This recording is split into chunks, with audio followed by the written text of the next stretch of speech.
Yes, you read the title right. Today, on 100 Days of Horror, day 65 from City of Geek and Bob, your humble reviewer, I am talking about Twilight Breaking Dawn, Part 2.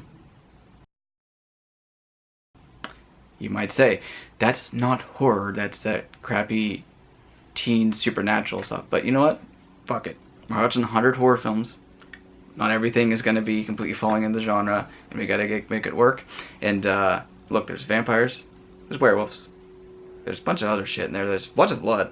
Pretty decent final battle with a lot of blood in it. Yeah, these are shitty movies. Absolutely shitty movies with awful characters and hilariously bad CGI and everything there. But it has enough to put it into the horror genre because, as I've mentioned in other places, my definition of horror is pretty wide. If something has a horror base, I'll put it in the genre. Addams Family, Beetlejuice, even, I don't know, like things that really work in different ways, such as Sunset Boulevard, What Happened to Baby Jane, and even Apocalypse Now, I put in there because they work in some level. In this case, it's just working because it's based upon horror elements, even if Stephenie Meyers has no idea how those elements regularly work. Changing all the rules to match her story, but hey, whatever, that's fine, that's how things go. So this is for part 2. I watched part 1 back when it came out in Blu-ray, because I'm finally watching these because I've been watching them because of riff tracks, and this one I bought ages ago. It's finally never got around to watching until I decided, alright, we're going to give it a go. My wife and I had a couple drinks, watched both of them back to back, so we got 4 hours of this, because these are two 2-hour-long movies, and it was a hilarious but a slog, because these don't need to be, there isn't 4 hours of story here. There's probably 2 hours, maybe 10 minutes of actual story, so lots of people standing around and talking and staring and looking and over-explaining things.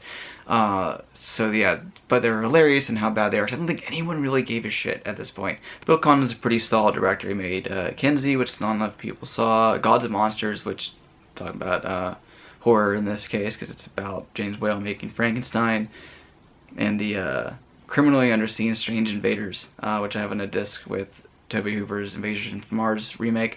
Both those are a lot of fun. They're cheesy 80s movies and throwbacks to 50s, but that's all besides the point. We're talking about Breaking Dawn. So yeah, finally we get to have the Twilight series come to an end with the follow-up to people being upset that Edward and Bella had a CGI baby, because this baby is hilariously awful. It's really fun to watch. It's like bad CG, and then later on they put this face on an actual toddler, I think. But then you have the Volturi. The most fun parts of these movies are the Volturi, who get upset about that side. They're going to have a vampire war. So I just did a review for Castlevania 2, now I give you for Breaking Dawn Part 2. So it's 2 vampire war movies I'm posting up today. But what's funny about this is it could be completely avoided, because if someone just called and asked what happened, said there's all, like, but it's, how this comes together doesn't make any sense at all. So you get rumors building to the Volturi who come, and they're like, oh, we're gonna battle. But they take the time getting there, the whole time that, why this is all going on, the Cullen clan has a chance to get vampires from around the world who are all stereotypes of where they're from, and they get to come together and build their thing, kind of sit around and talk and argue over how they're going to battle. It's like Dracula's people in Castlevania 2.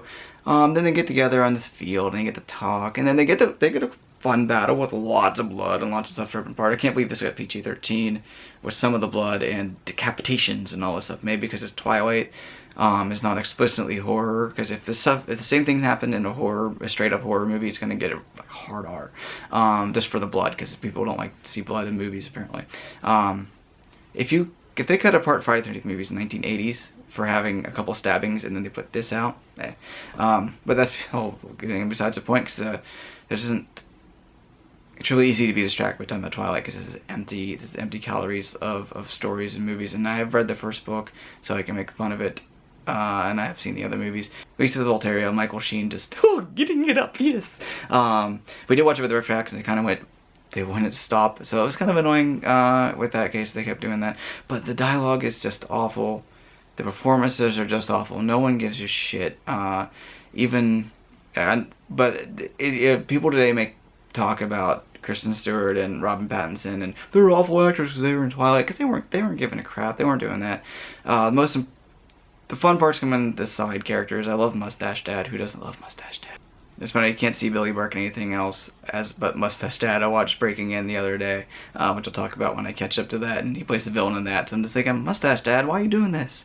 All the enjoyment of Twilight and the whole series comes in just the ineptitude of no one really caring of what's going on and how silly and stupid it gets. And then, look, I'm not one to really shit on something because it exists. A lot of people do that because Twilight's dumb, but there is honestly awful things in the way that the story progresses and the way the characters work and in the filmmaking. Bill Condon tries a little bit, but the source material is just so ludicrous that it's just really hard to make it work with the overwrought melodrama and the baby and an 18-year-old getting married to an 115-year-old vampire, and it's treated as something normal, and they treat all this weird stuff as if it's completely normal. Not even to mention, and I even got into Jacob imprinting on their daughter, which is the weirdest thing ever, and it's, even though they do get mad about it in the movie, which apparently is something added in because I never read Breaking Dawn, it's still something you probably should have just cut out completely, because there's no way, in any way, even the best writer in the world couldn't make this work and not come off as incredibly creepy and weird. We did mind a lot of laughs out of it, the reaction to that and just how fucked up that is. And then of course, the fucked up nature of the CG monster baby, which is more horrifying. It's more horrifying than anything else in this series so far. But there's nothing a lot that I can say about Twilight that hasn't been said by everyone else in the last 10 years. But it's over, it's done now. I've seen them all, I can put them away. So if you want to find more deeper things to talk about Twilight and get into the particular details, you can find that elsewhere. I watched it. I'm glad I finally got to see it, got to laugh at it, get drunk, and forgot about it. So we'll leave it from there. Thank you for watching. Like, comment, subscribe, hit that bell for notifications, because it's required. I have to say that. It's like in my contract. No, I'm kidding there. Follow the link below for 100 Days of Horror for everything else that everyone else watching, because I'm doing these video reviews, other people are doing written reviews, and we'll see you next time. Thank you for speaking geek about Twilight with us. Bye.